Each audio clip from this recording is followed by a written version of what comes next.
రాబాబ మహేష్ నేను ఇదివరకు అంబేద్కర్ మీటింగ్లో కండక్ట్ చేస్తున్నప్పుడు మేము నైట్లు నిద్రపోయేవాళ్ళం కాదు. ఇదే మాదిరిగా జెండాలు ఎక్కడి నుంచి పట్టుకు రావాలి, రిబ్బన్లు ఎక్కడి నుంచి పట్టుకు రావాలి, ఇద్దరం కూర్చుని కర్రలు కూడా మేమే కొట్టుకుని ఆ జెండాలు తగ్గించుకుని అంబేద్కర్ భవన్లోకి వచ్చి ఫోన్లు చేస్తా కూర్చున్న వాళ్ళు అందరికీ. నిజంగా మాకు పాత రోజులు గుర్తొచ్చాయి. మీరు చాలా కష్టపడుతున్నారు, అంబేద్కర్ యొక్క జయంతి ఉత్సవాలను ఘనంగా నిర్వహించాలి అని.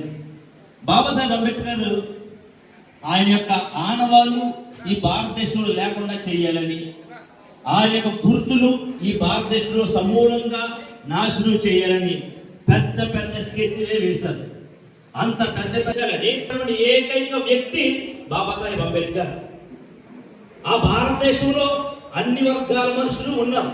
ఆ భారతదేశంలో ఒక ఎస్సీలు మాత్రమే లేరు. భారతదేశం అంటే అనేక కులాల సముదాయం, భారతదేశం అంటే అనేక మతాల సముదాయం, భారతదేశం అంటే అనేక వర్గాల సముదాయం. ఇన్ని కలిస్తేనే భారతదేశం అయింది.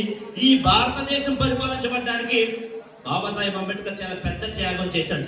కానీ నేటికి బాబాసాహెబ్ అంబేద్కర్ ఏం చేస్తున్నారంటే అంబేద్కర్ని ఒక వర్గానికి ఆపాదిస్తూ ఉన్నారు.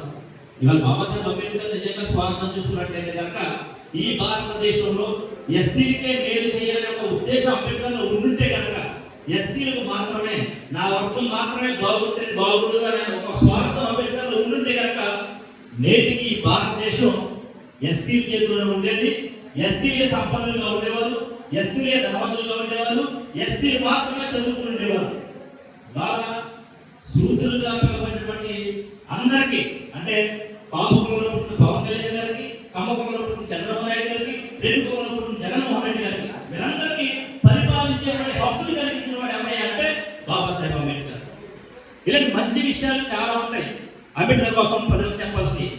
వీటిని అంబేద్కర్ కోసం మన జనాలు చెప్పాలంటే ముందు మనం అంబేద్కర్ కోసం తెలుసుకోవాలి.